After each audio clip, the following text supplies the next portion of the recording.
Halo teman-teman, inilah 3 ancaman DC pinjol yang meneror kita. Hadapi dengan ini. Assalamualaikum warahmatullahi wabarakatuh. Bagaimana kabar teman-teman? Semoga tetap sehat selalu, tetap dilancarkan rezekinya, dan bisa dapat pertolongan Allah untuk bisa melunasi semua hutang-hutang pinjol teman-teman. Amin amin ya robbal alamin. Nah, di video kali ini saya akan membahas tentang 3 ancaman yang sering debt collector lancarkan kepada kita agar kita takut atau mentalnya down ya teman. Jadi saya akan share ini beserta apa yang harus kita lakukan agar aman dari ini. Jadi mohon simak video sampai habis ya teman. Yang pertama adalah telepon akan datang ke rumah. Nah, ini banyak sekali orang yang sudah ditelepon lewat media WA atau teleponnya barbar ya teman. Biasanya 10 kali sampai 20 kali sehari bicara, saya akan datang ke rumah sore ini, saya akan bicara ke rumah kamu siang ini, dan dia bisa melampirkan yang namanya foto rumah teman-teman dan dia sudah ada di jalan bicara seperti itu. Nah, ini bagaimana menanggapinya? Nah, menurut saya ini cuma gertakan sambal dan tidak akan datang ke rumah teman-teman. Karena kalau developer ingin datang ke rumah ini biasanya tidak akan kabar-kabar ya teman.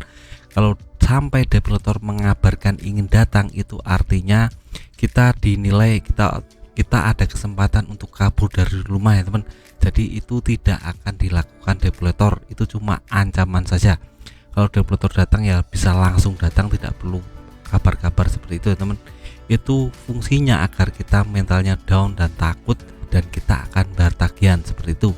Nah, terus untuk gambar foto rumah kita bagaimana bang? Untuk foto gambar di Alfamart di sekitar kita bagaimana bang? Itu biasanya dikirimkan developer lewat WA, saya sudah di sini, akan datang ke situ sebentar lagi. Nah, ini bisa dicari di Google Map ya teman. Jadi teman-teman pada saat mendaftar pinjaman online, teman-teman kan melampirkan alamat identitas yang jelas. Nah, di situ bisa di searching di namanya Google, nanti akan kelihatan rumah teman-teman di mana, akan kelihatan dekat teman-teman ada Alfamart atau ada masjid atau ada apapun. Itu di screenshot oleh yang namanya developer dan langsung dikirimkan kepada teman-teman. Nah, ini bisa menjadikan bukti bahwa developer akan datang padahal developer tidak datang, dan itu cuma sebatas ancaman saja.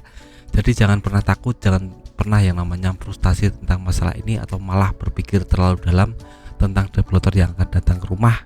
Yakinlah kalau developer malah menelpon atau WA seperti itu, yakinlah bahwa dia tidak mungkin akan datang. Karena kalau datang ya datang saja, tidak akan kabar-kabar ke teman-teman, nanti takutnya teman-teman akan kabur seperti itu. Nah, ini yang pertama. Untuk yang kedua, developer telepon akan membawa polisi datang ke rumah. Nah, ini tidak masuk akal ya teman, tapi banyak sekali teman saya yang terhasut atau ikut dengan ini dan mulai terintimidasi dengan ini dan takut. Nah, saya jelaskan di sini, untuk polisi itu kerjanya beda ya teman. Jadi untuk developer dan polisi itu instansi yang berbeda, dan polisi juga malah seneng kalau ada developer yang mengabari ini, karena developer itu musuh polisi. Jadi kalau developer malah ingin bawa polisi itu tidak akan mungkin bisa, karena polisi dan developer itu dua instansi yang berbeda.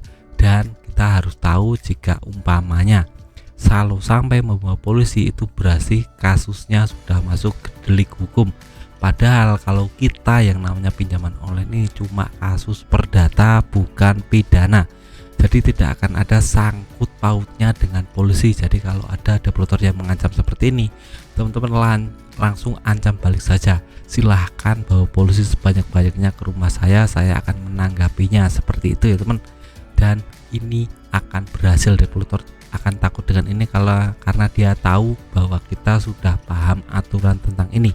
Jadi dia mungkin akan ciut nyalinya teman.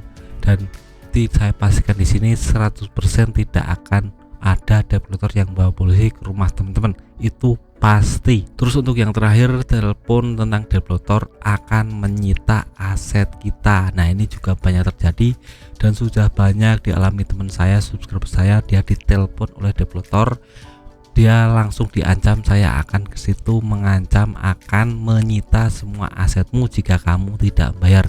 Nah, ini tidak akan mungkin bisa ya teman, karena kewenangan untuk sita aset itu ada di pihak bank.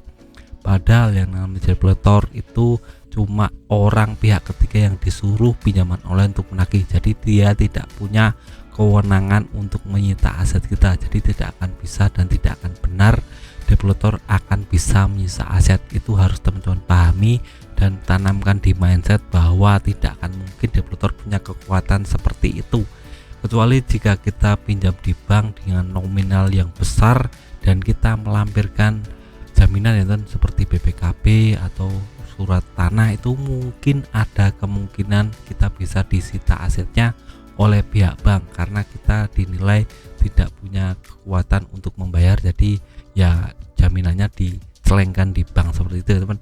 Jadi beda dengan pinjaman online. Jadi dua hal ini harus teman-teman pahami agar tidak takut, tidak cemas, tidak stres menghadapi ini. Kita yang namanya galbay di pinjaman online itu sebenarnya untuk resikonya tidak terlalu berat. Nah, yang berat itu adalah mengelola mental kita sendiri untuk yang namanya lebih kuat ke depan, karena kalau developer itu mengincernya mental kita. Kalau kita mentalnya sudah down, maka akan dikejar terus seperti itu teman-teman. Jadi jangan takut, jangan cemas, jangan yang namanya frustasi tentang masalah ini. Yakinlah suatu saat kita akan bisa melunasi tagihan itu kalau kita memang benar-benar bekerja keras untuk itu. Jadi jangan pernah yang namanya frustasi masalah ini. Nah, video singkat dari saya, semoga bermanfaat. Tetap semangat untuk kehidupannya lebih baik.